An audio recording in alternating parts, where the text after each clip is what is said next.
Hello, good morning, everybody. Thank you for joining. My name is Zafar Iqbal. Today is Tuesday, the 18th of July, 2023, and it's 10 o'clock in the UK.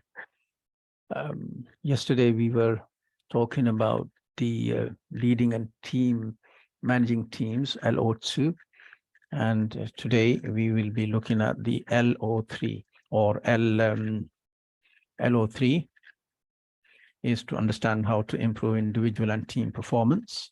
And yesterday we looked at how teams are developed. Okay, so today we'll continue the theme, and we'll be looking at how to improve the performance of the team. What's the requirements of the individuals and the team performance. So we will be looking at some kind of theories. We'll be looking at how teams are developed and how teams are,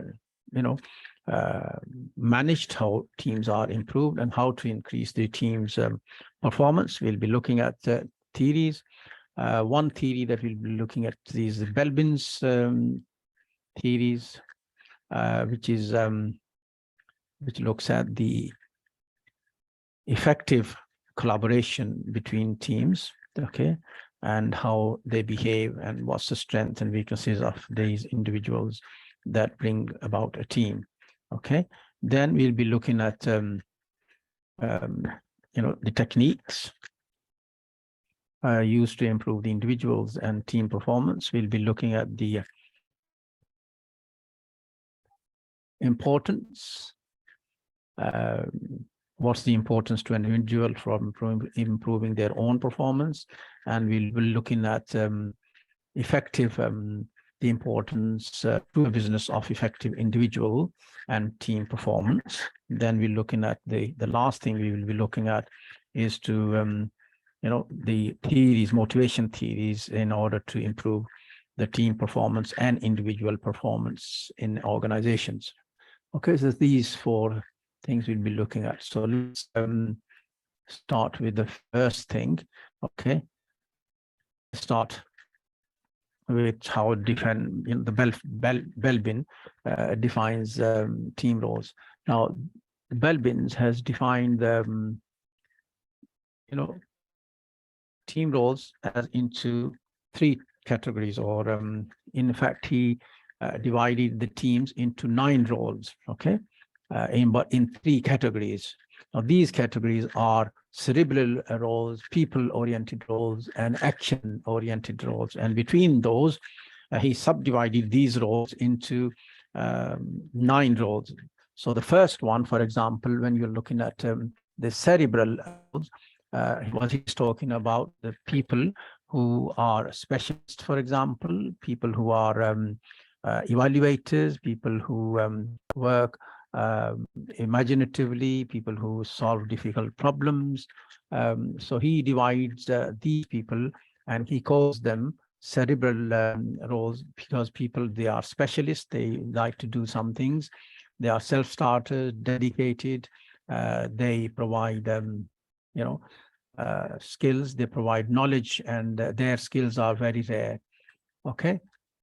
The other roles in that particular category, cerebral role, is the evaluator or monitor evaluator, which means a person who judges very accurately, the person who is discerning, he's very sober, he's very strategic, he sees all options. And the last category of the cerebral role is plant, which is plant category, which means the person is very imaginative, he's very creative, he solves difficult problems, he does something unorthodox, is something out of the blue, or he creates something new things, right? So these persons, he calls them cerebral roles. Okay, so 3 types of but the weakness is these people have some weaknesses as well. So a person who is specialist, he may have a weakness in that he or she has very narrow front. He looks at things from a narrow angle. The person who is monitor and evaluator, he looks at to inspire others, right? But he lacks this ability because he's so busy doing things himself, okay? And he wants to, be concerned getting things right.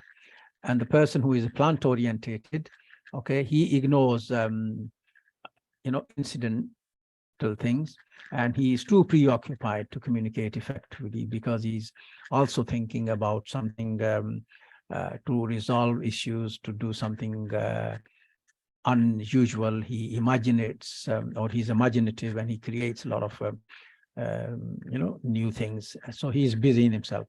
Okay, so these cerebral roles, Belbin calls these people, he divides these into cerebral roles. The second category of people, he calls them people-oriented roles. These people, again, they are divided into three team roles.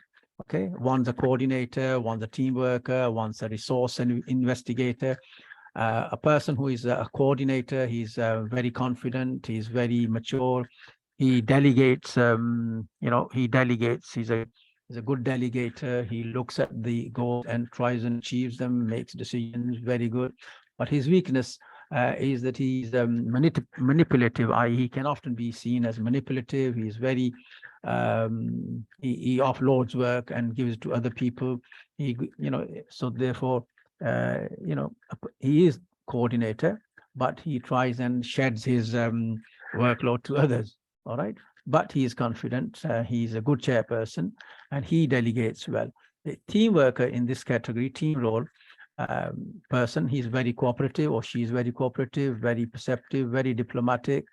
He listens, and he builds confidence. He tries to,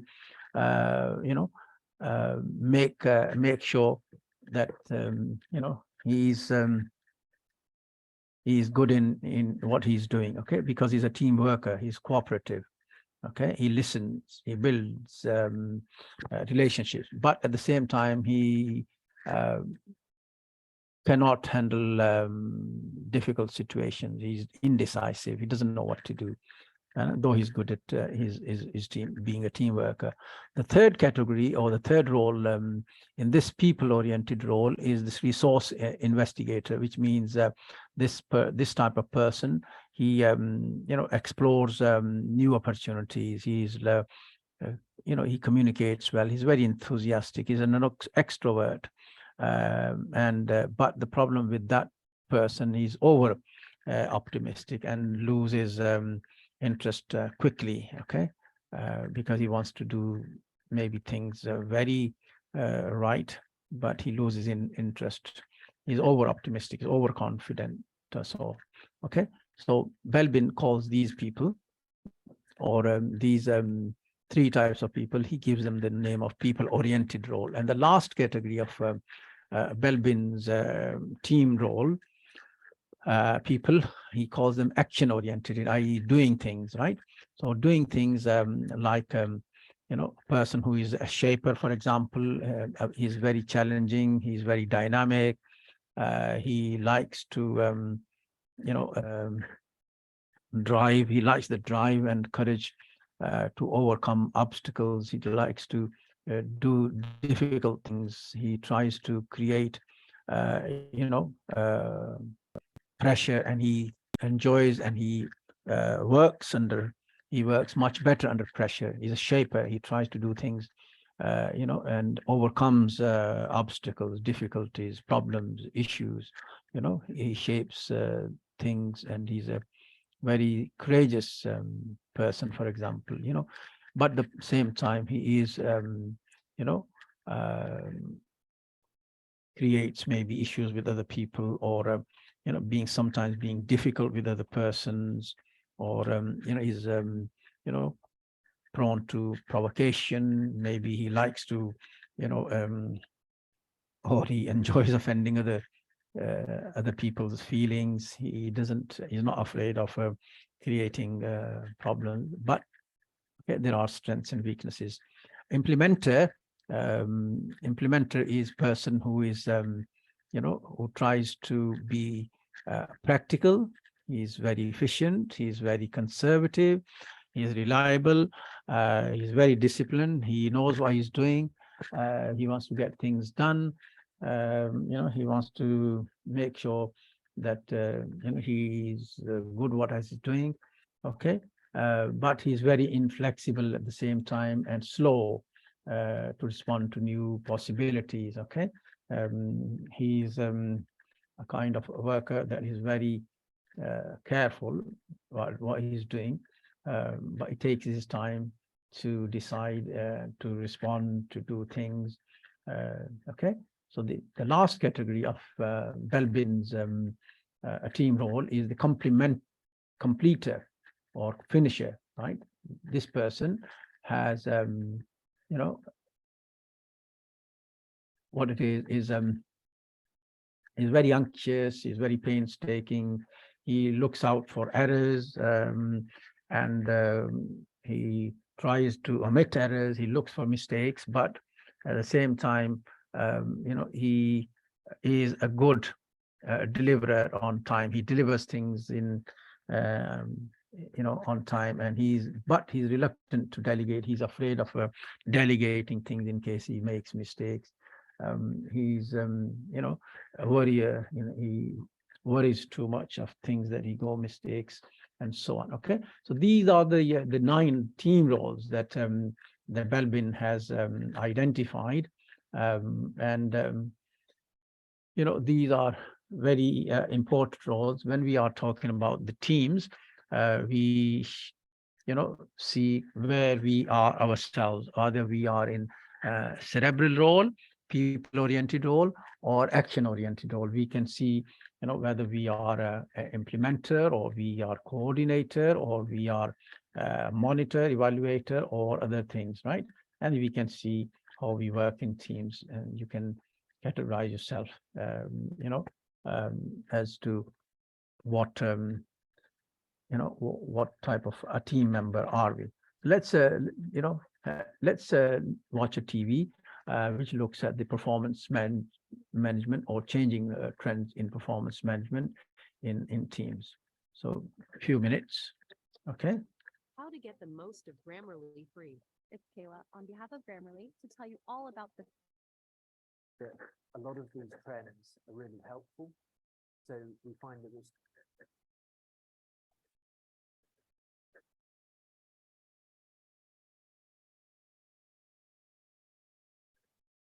performance management, okay? There's been a lot of changes to performance management over recent years, or at least some organizations have made massive changes. Our own research shows that a lot of these trends are really helpful. So we find that research backs up the view that performance management should be done more continually. Appraisal is not just something that happens once or twice a year, but it's more ongoing performance conversations that we need to be cultivating. But there were also some ideas that we challenge when we look at the research.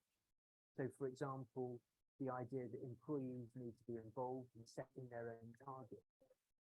It may sound counterintuitive, but this is not something which is backed up by research. There are a range of factors in performance management to try and get right. Performance management is not a single technique.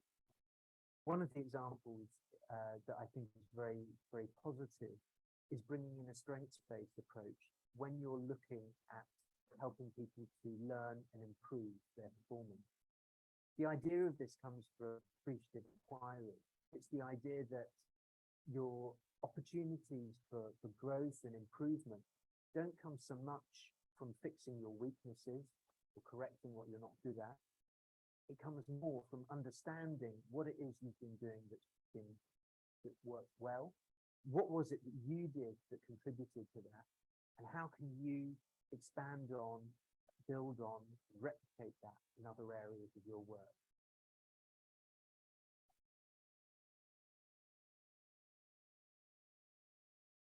Okay, so having watched this film, let's move on to looking at 3.1. We need to look at the techniques that are used to improve individual and team performance. Okay, so there are techniques that we can use to improve our own performance and the team's performance. Now, one of those techniques is when we're looking at the individual performance is to look at the for example, performance and appraisal every year or every 6 months or periodical.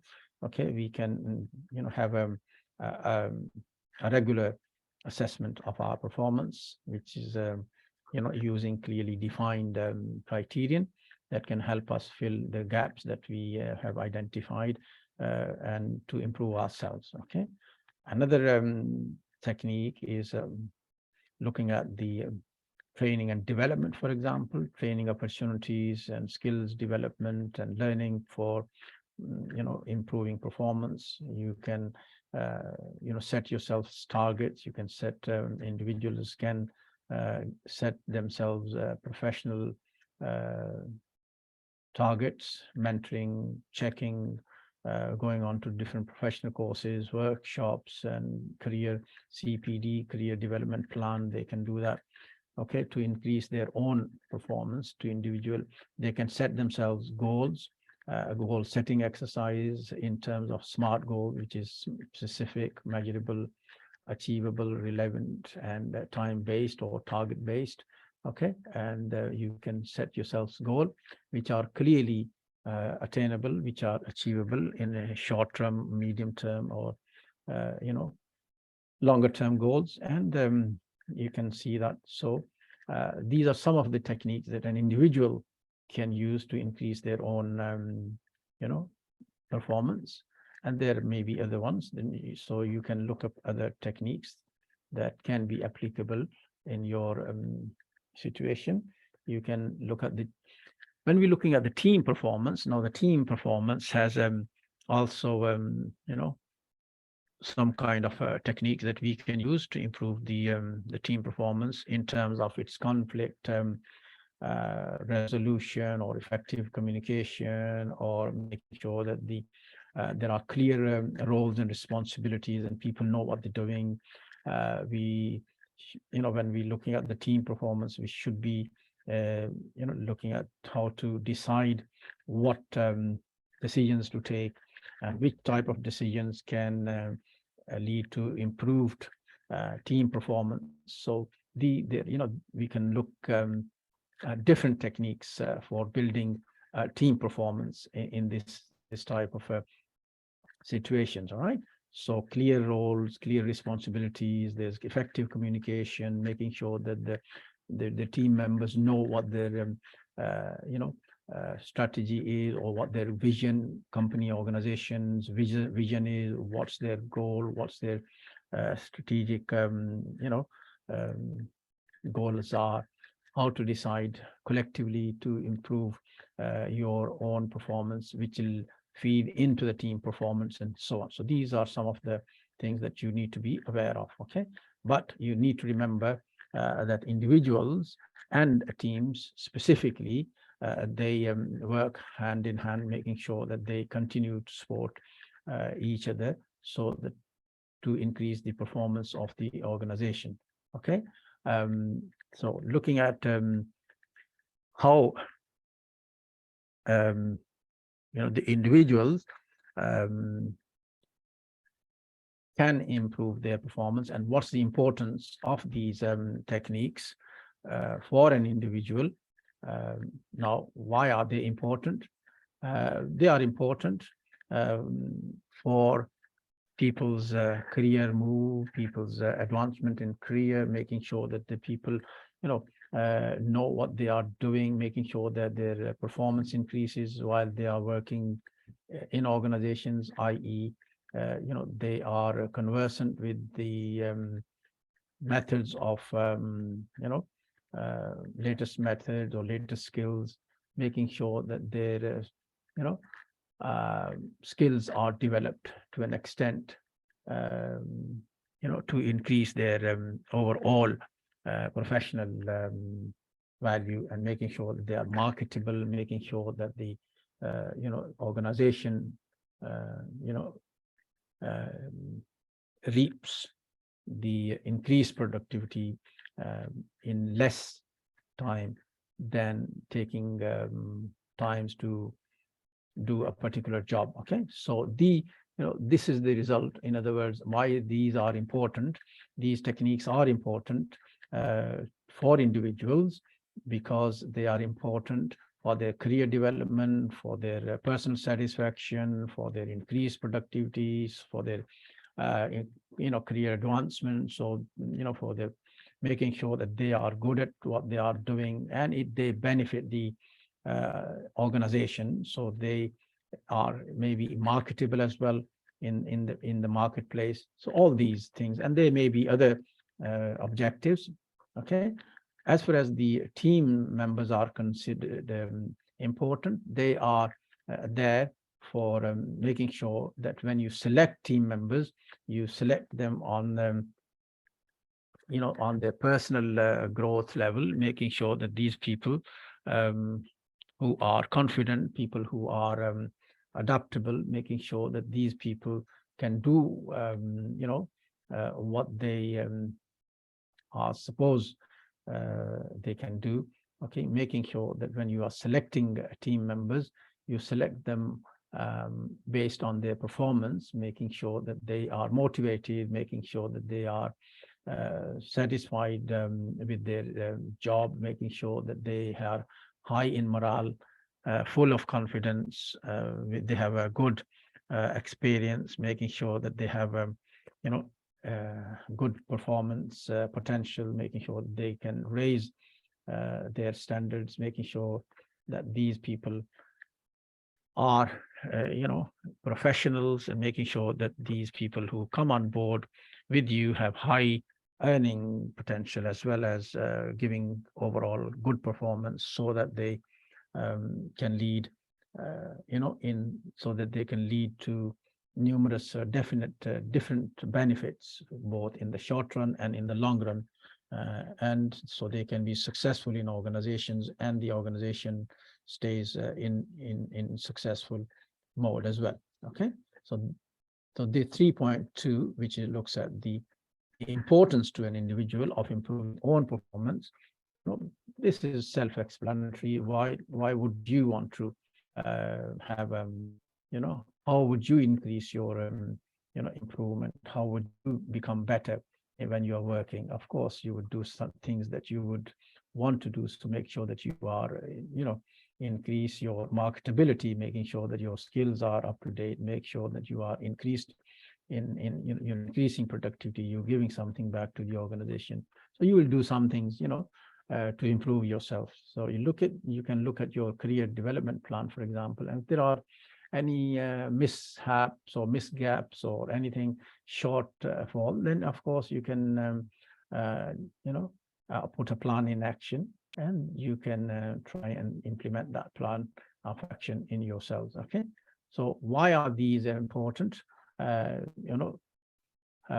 is this important for a team and for the individuals? They are important because, of course, naturally it depends on whether you're an individual or whether you're working in a team or in an organization. The reasons why these techniques and why these plans and why these things are important that we are discussing is, of course, to make sure that people stay efficient, people stay high in productivity, making sure that they increase, maybe making sure that they increase the productivity of the organization, making sure that they are effective members of our organization, making sure that the quality of work is good, or they are producing good quality work. They're making sure that they are, striving for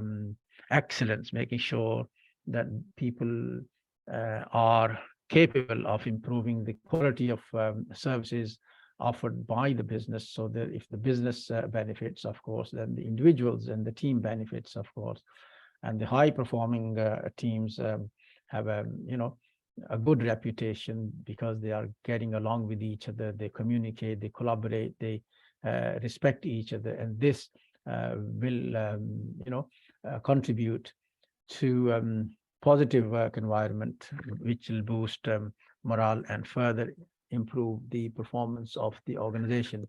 And if that increases, then of course, if the if the improvement in performance means, then the overall objectives of organization will be achieved, or will nearly be achieved. So this is very important. Okay, another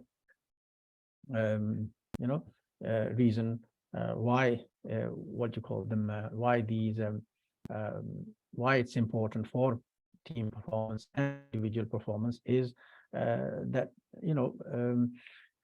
it's important that to retain people, making sure that the labor turnover is not increasing. What we mean by labor turnover, i.e., that the people stay in the organization for a longer term rather than leaving quickly.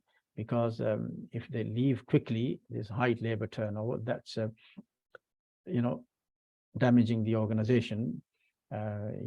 And if they stay in the organization, if the people stay in organization as human resources, as human assets, these employees will bring value to the organization in terms of increasing productivity, lower cost of production, and maybe increasing morale. Maybe they can lead to increased efficient productivity, making sure that there are new opportunities for people and for the growth and expansion of the business. So they, in fact, these people will entice others, or these will give way to the new person coming in, making sure that the business growth is there. And also the reason for this type of if they retain, if they are staying longer, then of course they can create a high performance teams, making sure that these teams or the individuals are good in problem solving. They come up with new ideas, they innovate new things, and they can help the business to stay competitive, i.e. the competitive advantage. And these organization or the team can stay competitive and adopts changes to the market. Furthermore, the customer service satisfaction, loyalty, making sure that these people who are good in team workers, they are helping a business to operate efficiently, to meet the customer needs and customer targets, and making sure that the customer feedback is positive. So the business benefits. Okay, so these are why the individual and team performance are key contributors to a company's success, right? They directly impact profitability, productivity. They increase the overall health of the organization to meet objectives in the shorter term or the medium and long term, and they all feed into the strategic plan of the organization. Okay, so this is why. Right, 3.4. Let's look at the role of motivation theories. Now, these how motivation theories are applied in a team performance and individual performance. There are lots of work. There is a lot of research that has gone into the motivating theories or motivation theories, because motivation theories, they look at insights. They can help managers to design and inspire and motivate employees in order to improve their performance. There are a lot of theories that have gone into this. One of the famous theory is Maslow's hierarchy of needs. Then there is Herzberg's two-factor theory. Then there's McClellan's theory of needs, Vroom's expectancy theory, and self-determination theory. Then there is Lockyer and Latham goal setting theory. Okay, so let's look at these motivating factors, or let's look at these theories in turn. So the first of all, if you look at the Maslow's theory of needs or hierarchy of needs. Now, Maslow was an earlier one of the earlier researchers, and he looked at a theory of needs, and he came up with a triangle or a pyramid. He divided these needs into a series of needs. The first need he divided into was physiological needs, then safety needs, then love and belonging needs, esteem needs, and the topmost was the self-actualization. Now, what do we mean by these? Now, what we mean by these is physiological needs are the needs that are people, wanting basic needs. Okay. For example, they need, everybody needs, for example, food or shelter or clothing, right? And everybody needs reproduction. So, this is what we mean. This is what he means, or by hierarchy of need. This is what he means by physiological needs, i.e. once people's physiological needs are met, then of course they can look for something else. Okay, but if they are not met, then they'll try and they'll stay, they'll stay in that category, and their performance is affected, of course.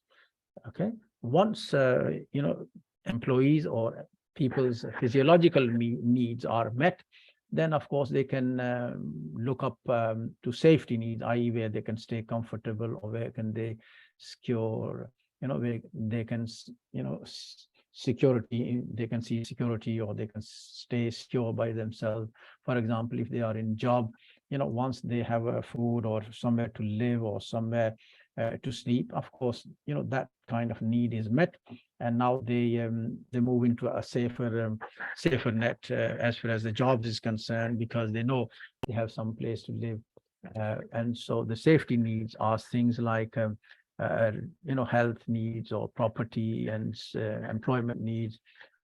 So once the safety needs, they can stay within the safety net, and they don't need to worry about other things. So they can concentrate on work, for example, and they can make sure that they they do work well, and they are motivated to do well. So therefore their performance improves, of course. Safety nets, once the safety nets are met, then once they know people are safe, people are secure, their physical needs are being met and everything else, they move up a little bit and they look for companionship. Maybe they look for belongingness. Maybe they look for some other kind of avenues to create friendship or making connections. So that category is the belongingness needs, or love and affection needs, or people getting into a relationship, for example, talking to other people, because why do they talk? Because their basic needs and their other worries have been met, and they moved out of the safety net and moved out of the physiological needs. Now they have a bit more time to relax. They're more where their needs are met, and where they're more time to spend so they look for friendship, they look for time off, they look for going out, or they look for having a cup of tea after work, and so on, or within the workplace as well. So this is what you call them love and affection needs and belonging needs. Okay, once these needs are met, then people move to look for other things like recognition or status, or moving up the ladder. They want to achieve some kind of other goals. They work harder, they try and do more work, or they try and fulfill the things that they need to fulfill. They try and achieve to do best in their lives, to be recognized, to do things that gives them self-recognition or achievement, or self-satisfaction, or so this is the esteem needs, i.e. where they want to go. And there are few people who belong to this particular triangle, right? And the last category of needs is the self-actualization, i.e. where this is the most they can reach. This is the most a person can reach once they become a top manager, for example. They don't have another desire to become another manager or the top principal or whatever. So they become the top person. They can't get anywhere else. So this is the self-actualization. This is the need they've met. So Maslow's theory of hierarchy of needs, he suggests that people, when people are motivated to do things, to meet and to do things that they want to do in their lives, every level will provide them opportunities to fulfill these needs. So they'll move up and up and up, to do things, and they will do better and better to achieve these things. Okay, so you can apply that to workplace as well. As far as the work's concerned, you can motivate people to do things, and they'll move up and up. Okay, Herzberg's theory, two factors theory. Now, Herzberg theory divides people into two kind of categories, and he calls them hygiene and hygiene factors. Okay, and he divides the people into motivators and demotivators, into these type of categories. Okay, now the people who are motivators, right, they are high achievers. They are they recognize work. They are people who have a good relationship. Okay, they achieve, they recognize, they work for themselves, they're responsible, they move up, and they try and grow. So these are the motivators. These are the people who are who look for motivation and who look for recognition, who want to move up, and they want to improve their performance. Okay, and the other category is the motivators. People are people who are, what do you call them, looking at salary or job security, or people who are looking for status, or people who are looking for relationships, for example, in the workplaces, but there are other issues with them. So these provide challenges to them. Okay, so these provide problems for these people. So Herzberg divided these factors into motivating and hygiene factors, whereby he proposed that the job satisfaction, or the job satisfiers and dissatisfiers, are influenced by two different factors: hygiene factors such as the pay, hygiene factors such as the job security, such as the working conditions, and the motivators such as recognition and work. So these are connected, and managers, therefore, as managers, you can use these factors to improve individuals' performance by ensuring that hygiene factors are met, and strengthening motivators such as challenging work and recognition go in hand as well. Okay, so these two factor theory can be implemented in the workplace by looking at the motivators and by looking at the demotivators, and you can improve individuals, and you can improve try and improve the performance of individuals by looking at these motivating factors and not. Third factor, the third recognition, or the third theory, which is the McClelland's theory, is another type of theory that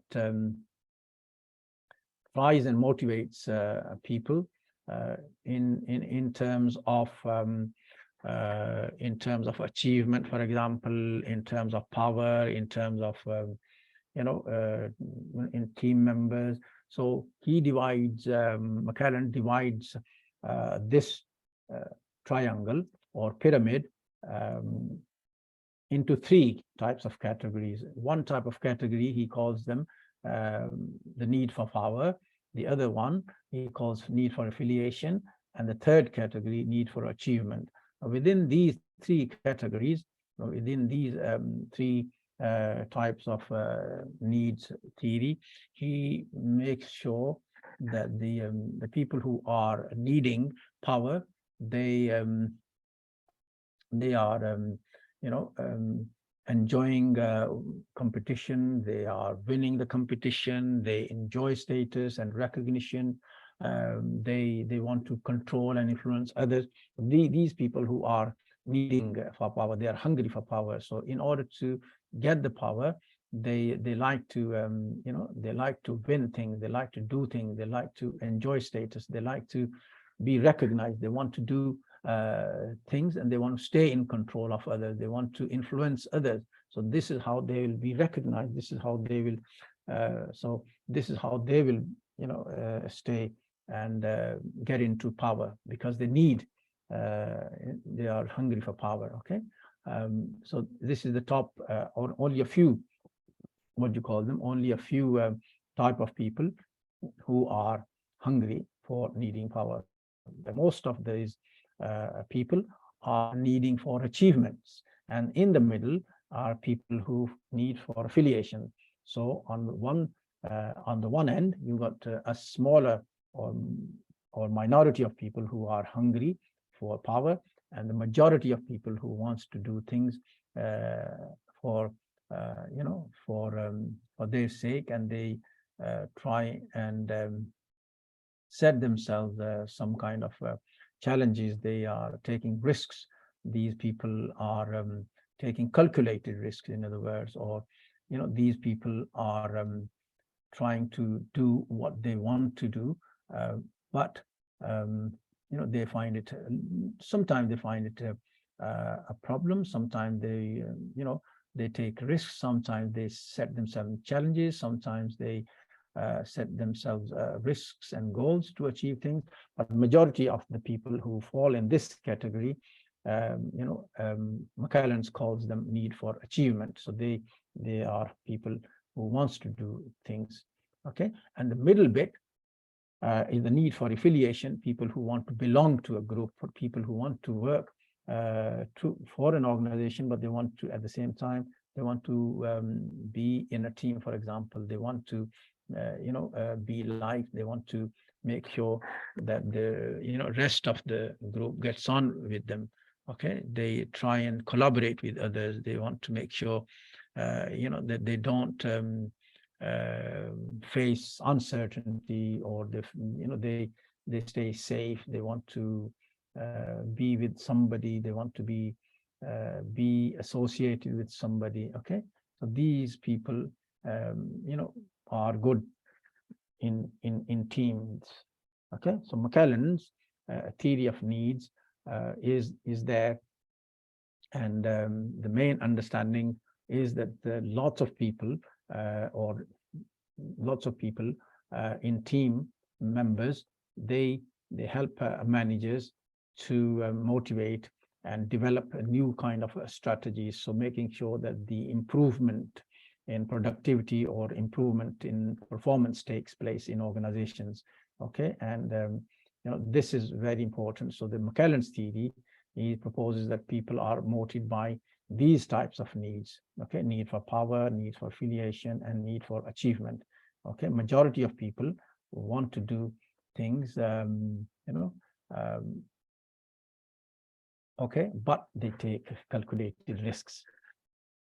And smaller number of people a need for affiliation, and they become team members, and even smaller people, they need for power, or they're hungry for power to achieve things, and they they are hungry for a kind of controlling people, and they want to influence other. Okay, the other theory, the third theory we were saying we need to look at is the expectancy theory, Vroom's expectancy theory, which suggests that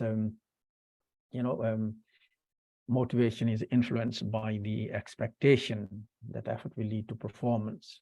Okay, and performance will lead to some kind of outcomes, and those outcomes will be valuable. Okay, by this means managers can use this theory by clarifying the link between effort, performance, and reward, and boosting motivation and performance by results, and so on and so forth. So expectancy theory, or you're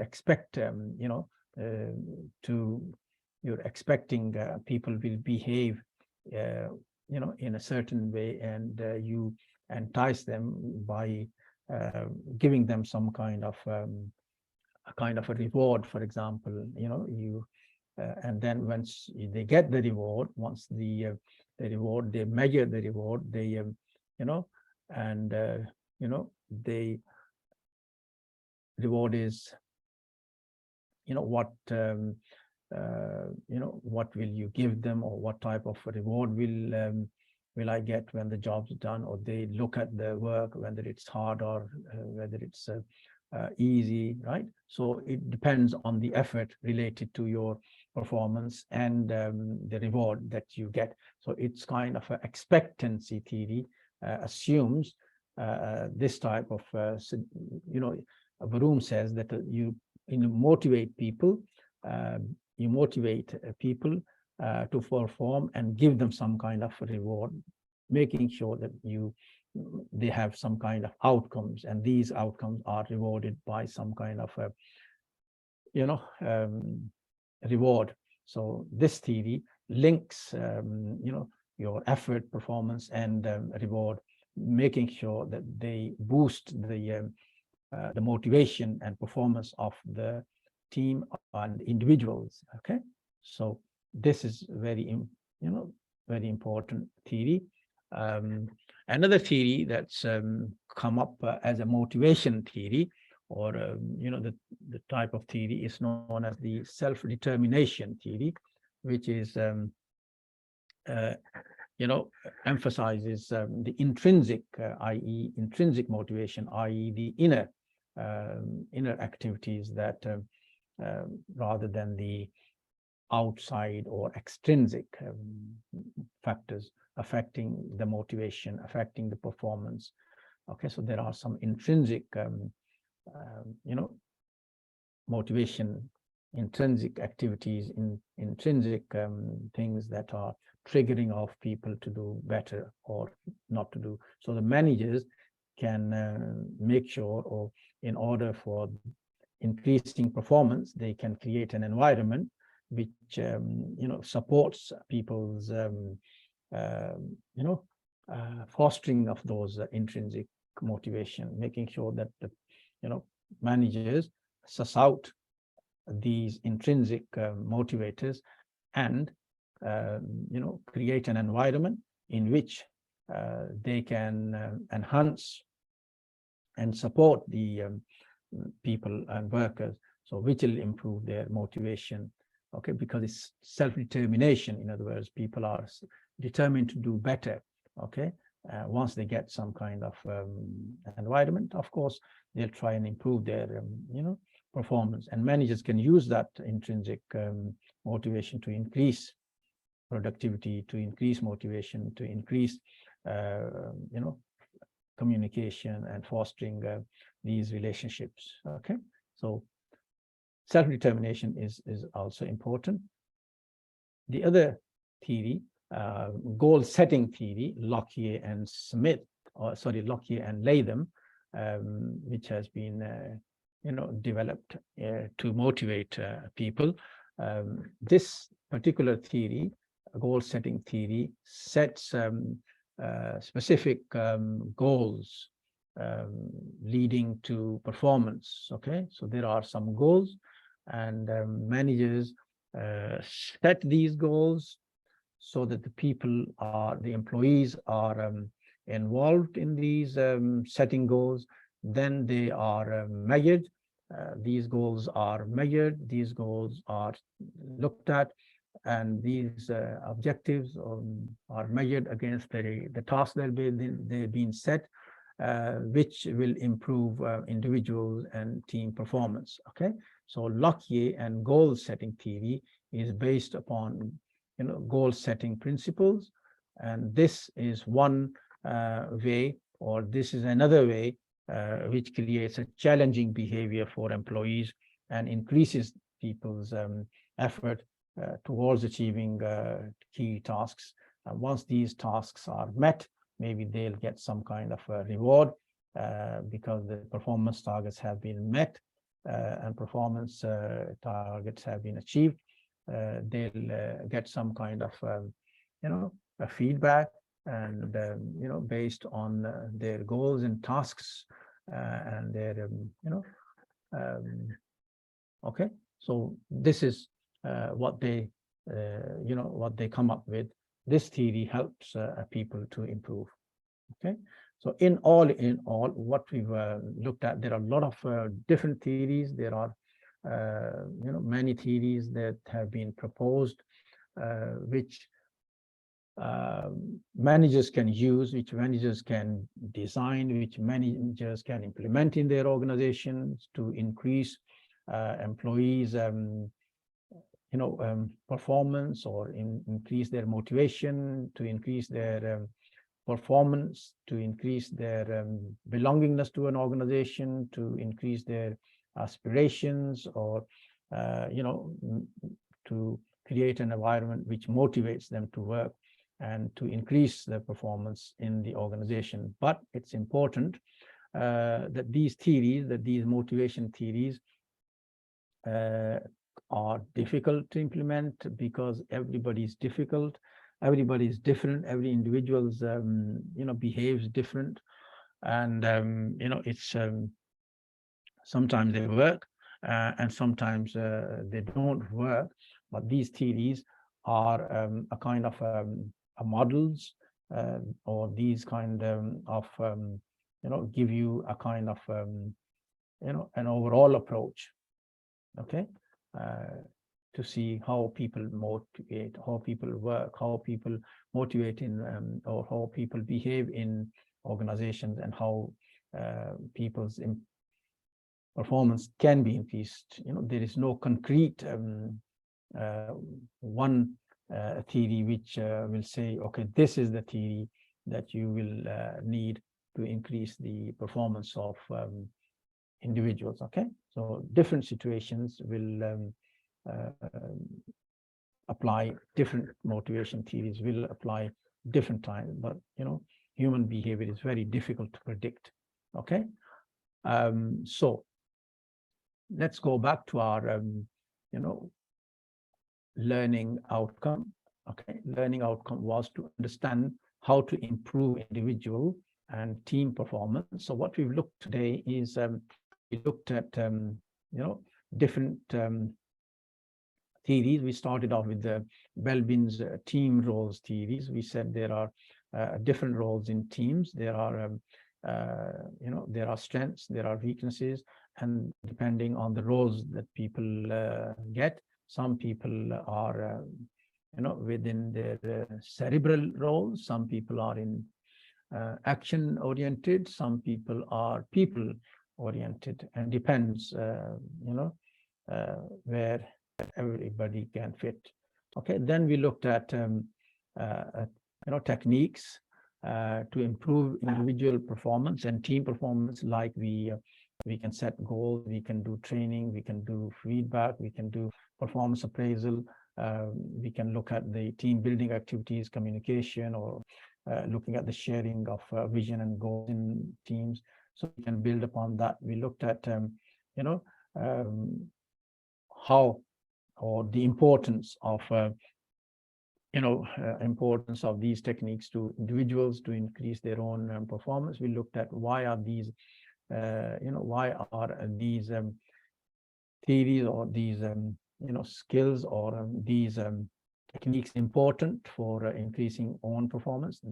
We said that they are important because to increase productivity, to increase performance, to increase skills, to increase career, to increase job satisfaction, personal growth, and so on. Okay, so also we looked at the team performance. We looked at the importance to business of good and effective team performance.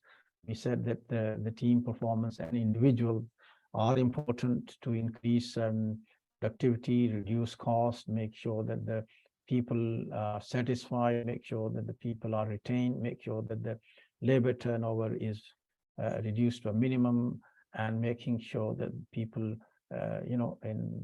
enhance the customer satisfaction in organizations. Okay. And then lastly, we looked at the theories of motivation and how the theories can be used to motivate individuals to perform work and to perform with the best of their abilities to increase motivation and increase performance. Okay. There are some references that you can use. There are references you can consult. For example, one of those references is www.cipd.org.uk. You can look at these. This organization's website looks at the performance.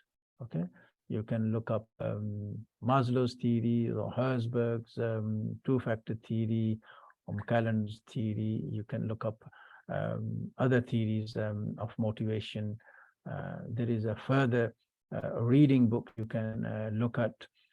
One's Tuchman's model of team building, for example. There's Dr. Belbin's team role handouts. There's and there are other ebooks and journals on the Moodle for your reading. You can flick through them. You can research on Google. You can research on on your own about type in team motivation theories, or Belbin's theory, or McClelland's theory, or Herzberg's theory, for example, and you will find a lot of material, a lot of articles, books, and so on. Okay. So if you have any question, just let me know, or put it in the email, or just write it on a chat box. Okay, and we will answer that. Okay. Okay, so if you haven't got any question, we will see you on the next section, which is the LO4, which is tomorrow. Okay, at same time, and we'll be looking at the determining own capacity to be an effective manager and effective leader. In the meantime, thank you for joining, and speak to you soon. Bye bye. Thank you.